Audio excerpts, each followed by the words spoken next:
બોટાદમાં ફેરિયાઓ તેમજ નાના ધંધાર્થીઓને ચેક વિતરણ કરવામાં આવ્યા હતા.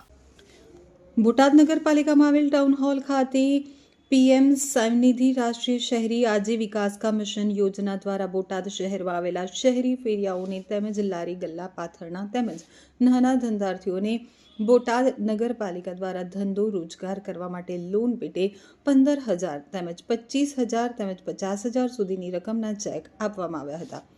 ક્રેડિટ કાર્ડ પણ આપવામાં આવશે અને નાના વેપારીઓ પગભર થાય, ધંધા રોજગારમાં આગળ વધે તે હેતુસર લોન ધિરાણ આપવામાં આવેલ છે.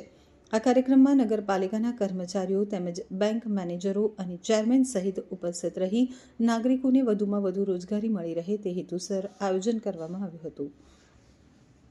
लोन दिया गया सभी को जो कि दूसरा फर्स्ट ट्रांच, सेकंड ट्रांच और थर्ड ट्रांच का था, तो इसमें सेकंड ट्रांच वाले को जो है सो 15 लोगों को लोन दिया गया.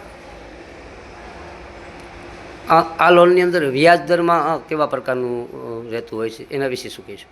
ब्याज में जो है सो इनको जो है सो 70% तक का जो है सो इंटरेस्ट का सब्सिडी मिलता है.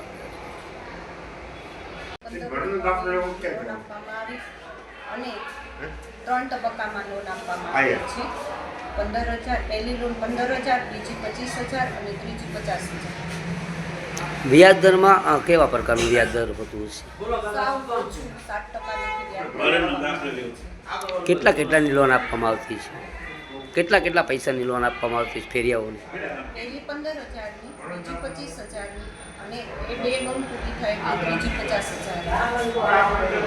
ફેરિયા શહેરી વિસ્તારના ફેરિયાઓને કેવા પ્રકારનો સંદેશો શું કહેશો?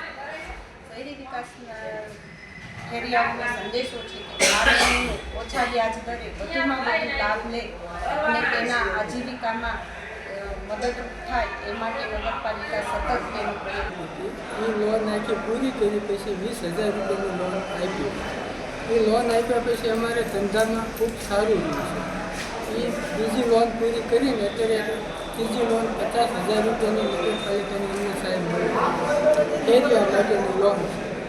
લોન લીધા પહેલાં ધંધામાં કેવું હતું અને આ લીધા પછી કેવું લોન લીધા પહેલાં અમારે છે ને ધંધામાં ડીમ હાલતું હતું. હાવ પૈસાની મંદી હતી, કોઈ પૈસા આપતા નહોતા, વ્યાજ દર બહુ મોંઘું પડતું હતું.